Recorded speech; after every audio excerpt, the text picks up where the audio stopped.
traditional parties dealt a serious blow during regional elections. The president of Guinea-Bissau sacks his entire government.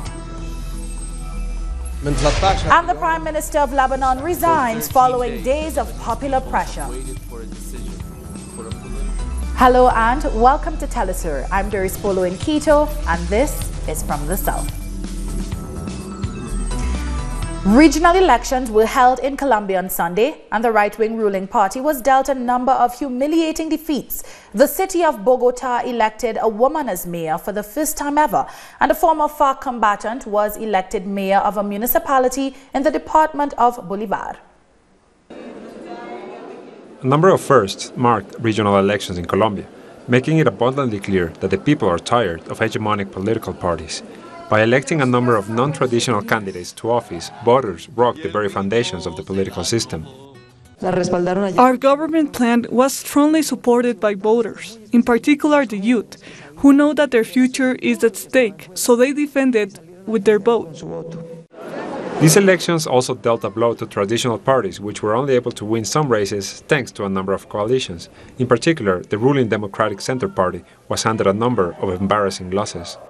Uribismo, which are politics promoted by former President Álvaro Uribe and his party, was soundly defeated. It was so bad that even Uribe had to admit defeat and recognize shortcoming. Uribismo lost in Medellin, the second largest city in Colombia, and one they were sure they'd win. They lost in the department of Córdoba, where Uribe lives. They lost in the department of Caldas and Huila, where they were also sure of their victories. But irregularities were also widely reported in these elections. Observers received a record amount of complaints of fraud. For their part, the prosecutor's office says they've detained nearly 1,000 people under corruption allegations. Throughout the entire campaign, there were complaints of a lack of control in campaign finances. Until election day, there was no control over how much money campaigns were receiving, and that was the responsibility of the Supreme Electoral Court. Candidates who were elected must now carry out their campaign promises across Colombia, in particular in regions where the armed conflict has seen no end. So to talk more about Colombia's elections, we are joined live from London by Margarita Batlle. She's a specialist in Latin American politics at the Natural Resource Governance Institute, and she's taught at universities in Colombia and elsewhere in the region. Thank you so much for joining us today, Margarita. Now, on Sunday, Colombia's ruling Democratic Center Party suffered a number of serious defeats across the country. How unexpected were these results? I don't think the results were totally unexpected. Actually, this was something that has already been happening. The president has had some defeats, congressional defeats, I would say, in terms of trying to pass laws that were that did not get passed. So he's getting a bit weaker every day. This was definitely not something completely new, but I think that in certain regions like Antioquia, basically the candidate of the Medellin city, those were surprises, or other regions that were just pointed out by one of the analysts that appeared before. I think it's more about where we expected the Uribismo to still win and did not win, than actually the Centro Democrático being weaker than it was 4 years before. And how do you think the Democratic Center will react to Sunday's results? Might we see any changes in their policies? I think the Democratic Center has to rethink a bit their flags.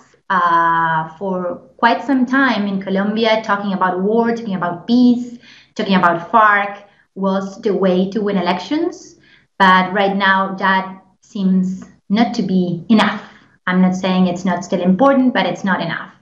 As we know, many of the candidates that won these elections are people that are talking about corruption, and we know this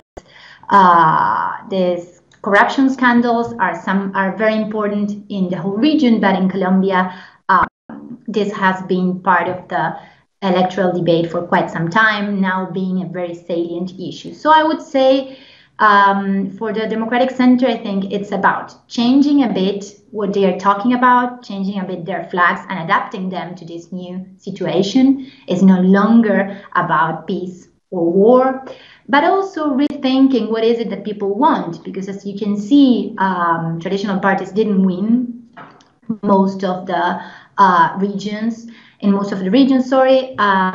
also a lot of more progressive parties and candidates won. So that is something the Democratic Center has to take into account in terms of new policies and what are the laws that they will pass in Congress.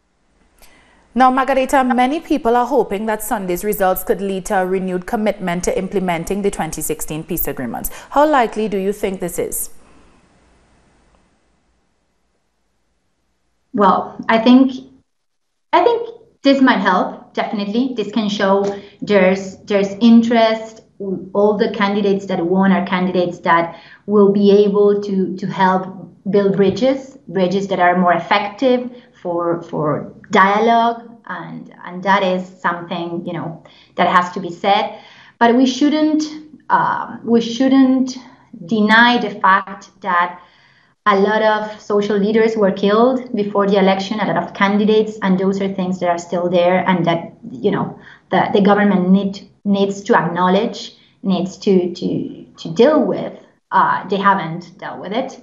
So I'm assuming this slight change in terms of ideological, more important parties and candidates is going to have an effect and might help in terms of moderation, might help in terms of bringing more actors to the table to actually have a dialogue that will have a positive effect in terms of the implementation. What is clear is that people want to talk about other things, want to talk about other topics that are relevant for them in their day-to-day life.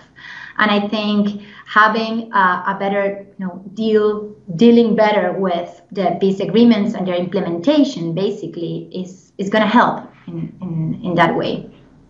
And my final question to you before you go, one of the biggest victors on Sunday was the new mayor of Bogota, Claudia Lopez, the first woman and openly gay person to be elected to that position. What can you tell us about her political positions? Claudia Lopez is a very interesting leader because she has this mix that gives her authenticity. She is a person that knows really well how politics is done. But basically, she, as we know, has a very, very long trajectory of being part of the social movement, but also being very vocal in terms of what the paramilitary were doing, in terms of the Uribe's power during his government, and also after that. Then she went and did a PhD. So I think was a very interesting candidate, and that was what people were looking for, something completely different, someone that would rethink what's going on. She committed to spend a lot more money than ever in education, and that's again part of what I was saying. It's not only about peace and war anymore, it's more about other stuff that is definitely affecting people in their day-to-day lives, like education, like corruption. What I would say is that it's very good news that we have a woman in such an important position. But I should also say that gender imbalance is still there, because we only had 10% of women elected to mayoral positions in the country, and that's not really good news. So I would say, in terms of her, I think she will do a very good job. She has to make decisions in terms of who is going to, be in the different important spaces in her government. But I think she will bring fresh air, and she will definitely do a very interesting work dealing with issues that have not been dealt with in the past. Thank you so much, Margarita, for joining us and providing your thoughts on these ongoing developments in Colombia. That was Margarita Batlle. She is a specialist in Latin American politics at the Institute, the Natural Resource Governance Institute. Thank you so much for joining us. Thank you. In other news, a United Nations special mission that was set to arrive on Monday in Chile to assess alleged human rights violations has announced their arrival has been delayed. On Monday afternoon, the National Institute of Human Rights reported that the delegation would arrive later in the week. 3 human rights experts are being sent to examine complaints of human rights violations, interview victims, and other information on the events that have transpired. Mobilizations against the government and decades of neoliberalism have been ongoing for over a week as citizens call for the creation of a new constitution. A general strike has also been called for Wednesday, with people organizing to paralyze all activities and to march across the country. One day after being elected president of Argentina, Alberto Fernandez met with outgoing President Mauricio Macri to discuss the transition of power. The people celebrated the victory of Alberto Fernandez as president. A feeling of hope was palpable in all streets across the country. Many describe it as an oasis of peace during a time of hunger and recession, as they look towards the end of the neoliberal rule. Muy emocionante. It's the end of 4 years of darkness. It's the end of neoliberalism. I'm very happy. Feliz, muy feliz. Hace 4 años. I'm happy. We've been waiting for this moment for 4 years. They were killing our people, and our people answered. We took to the streets, and now we are going back to better times. After the celebrations, reality strikes back, and plans for a smooth transition of power amidst the crisis must be implemented.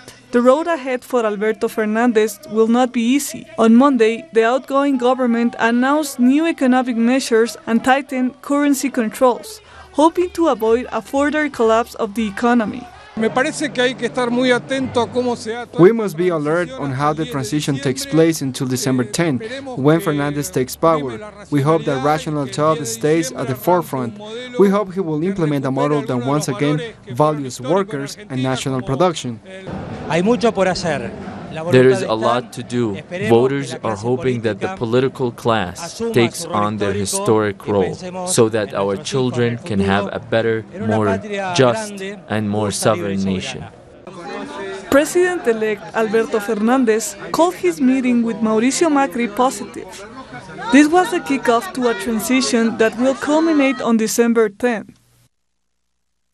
It's evident that Argentina is heading for a new era for the entire region. It's very important that Argentina change course. We hope that Fernandez can put an end to recent history and bring back production and jobs, as well as reduce hunger. Alberto Fernandez now has to face the challenge of rebuilding an Argentina that has been destroyed by neoliberalism. That is, under a deep recession and holds one of the highest rates of poverty in its history. The people have put their hopes of a better nation in his hands. We'll take a short break now. When we come back, St. Vincent's Prime Minister has promised an increase in public assistance. Don't go away.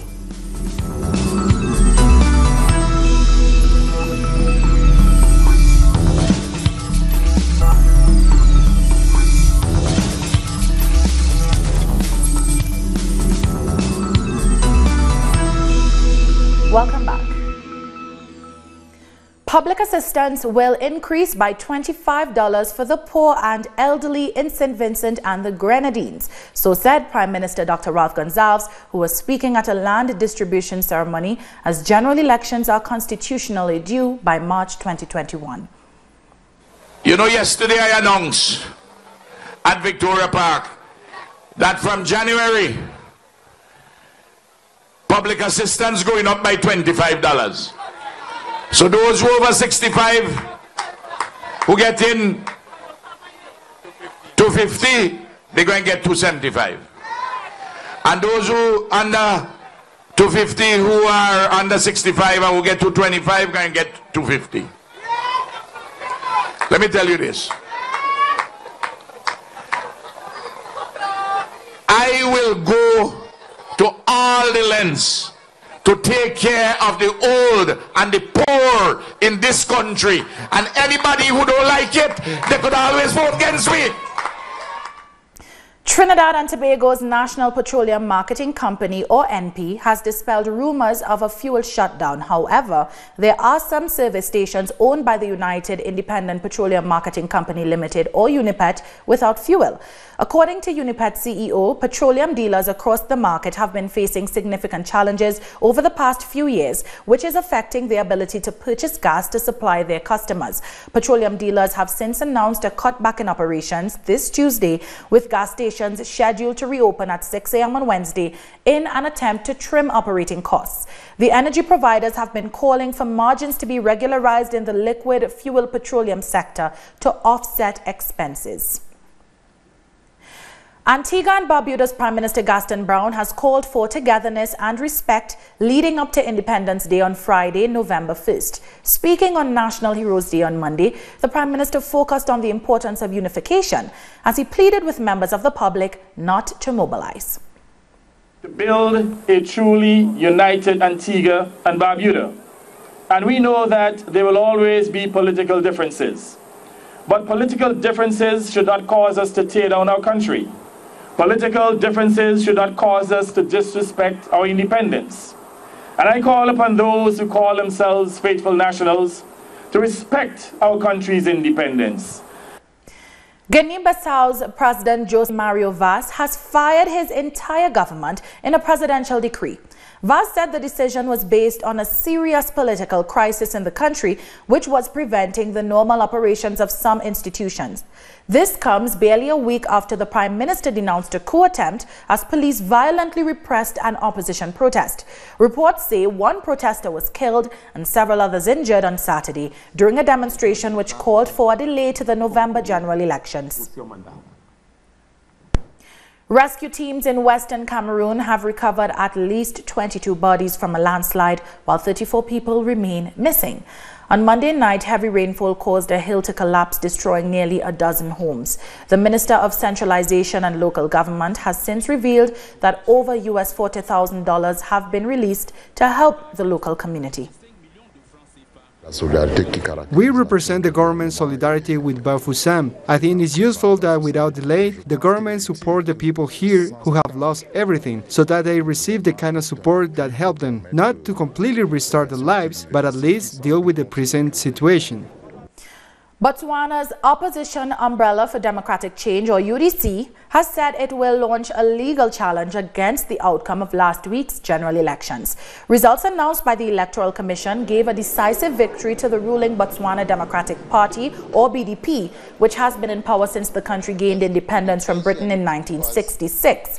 UDC claims that the election was marred with widespread fraud and irregularities, which gave an advantage to the BDP. The BDP, however, denied any wrongdoing and accused the UDC of being sore losers. Coming up, Iraqis defy a curfew to protest against the government. Stay with us.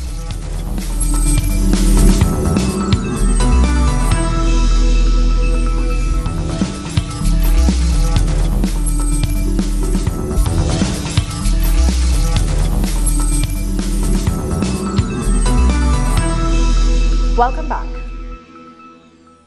The Prime Minister of Lebanon, Saad al-Hariri, has announced his resignation following nationwide demonstrations that have been ongoing for nearly 2 weeks. Hariri sought to end the protests last week through a set of reforms to tackle corruption and a worsening economy, but they failed to satisfy demonstrators. For 13 days, the Lebanese people have waited for a decision, for a political solution that would stop the deterioration of our country. I have tried during this period to find a way out, to listen to the people and to protect the country from economic, social, and other dangers. Today, I will not hide it from you. I have reached a dead end. It is time for us to have a big shock to solve the crisis. I'm going to the Babda Palace to present my resignation to President Michel Aoun and to the Lebanese people in all regions. This is in response to the will of many Lebanese who took to the streets to demand change and out of commitment to the need for providing a safety net that protects the country in this historic moment.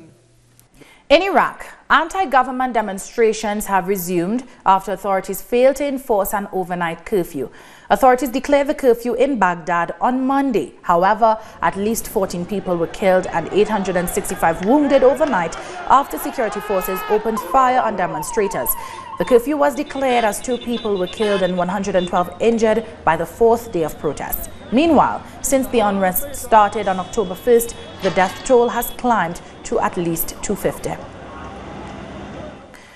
At least 7 people have died and several left injured after a 6.6 magnitude earthquake struck the southern Philippines. The shaking that lasted up to a minute rattled buildings and forced people to rush out of offices, schools and hospitals. Less than 2 weeks ago, a 6.4 magnitude quake killed at least 5 people and damaged dozens of buildings in the area. The United Kingdom's Labour Party leader Jeremy Corbyn says he supports Prime Minister Boris Johnson's call for a December election, although the date is yet to be set. Corbyn also says the European Union's decision to delay Brexit has met his demand to remove the threat of a disorderly divorce. Always said we wanted an election, we do want an election, but we wanted no deal to be taken off the table. We've now had confirmation from all 28 EU member states that no deal is off the table, so we're going to go out there with the biggest campaign this party has ever mounted, totally united, totally determined, and I'm absolutely looking forward to going every part of this country with my wonderful shadow cabinet team here and all the fantastic Labour activists to give a message of hope where there isn't one with this government. We end in South Africa, where the country is commemorating Pride Month, a celebration that started 30 years ago in Johannesburg. Our correspondent, Matuba Malachi, profiles one of the organizers of the 1990 march. Beverly Polisa Ditsi, with your courage and vision, you have fought against discrimination and championed human rights in your home, South Africa, and around the world. It was a moment of pride for one of South Africa's bravest LGBTI activists. She is the first Black African lesbian woman to address the United Nations on rights for the LGBTI community. This was her bid to get the United Nations to adopt resolutions recognizing sexual diversity, and for this she received an honorary degree from the Claremont Graduate University in the United States this year. Before that, she was instrumental in organizing South Africa's first Pride March in 1990. It was a success, and the country got its first taste of what unity in diversity could feel like. But it was all under difficult political climate. Nelson Mandela had just been released from prison. Political violence was at its peak, and the common goal for most activists at the time was ending apartheid. Bev Ditsie documented the struggle for LGBTI rights in a documentary titled Someone and I. This is where she gives first-hand experience of the many struggles fought on top of being homosexual in apartheid South Africa. Her friend Simon Ngodi didn't live to see the fruits of his labor as an anti-apartheid activist and laying the foundation for the constitutional rights enjoyed by all in post-apartheid South Africa. In many of her interviews, Bev Ditsie has expressed what it means to look back at those times. And we'd walk up and down the streets of Soweto being as flamboyant as possible to create as much confusion as possible. Because the idea was to kind of, deconstruct gender. Even though now we have the words, right? Now the words are non-binary and genderqueer, and now we have all these different words that we're using. Then all we were was just other. It's been 23 years since South Africa decriminalized homosexuality. Almost 30 years since the first Pride March, the event now makes headlines on national television news, something that was unheard of in the early 1990s and before. And it's all thanks to the new constitution that was promulgated in 1996. Walking down the streets of South Africa as an openly gay man is still being frowned upon, but the country's constitution remains the strength and shield for members of the LGBTI+ community. For Telesur, I'm Matuba Malachi in Pretoria, South Africa. That was our correspondent Matuba Malachi bringing us to the end of this news brief. You can find these and many other stories on our website at telesurenglish.net. For our viewers in Africa, remember you can find us on Starsa Channel 461 in South Africa and Channel 539 in Nigeria. And join us on social media for Telesur English. I'm Doris Polo. Thank you for watching.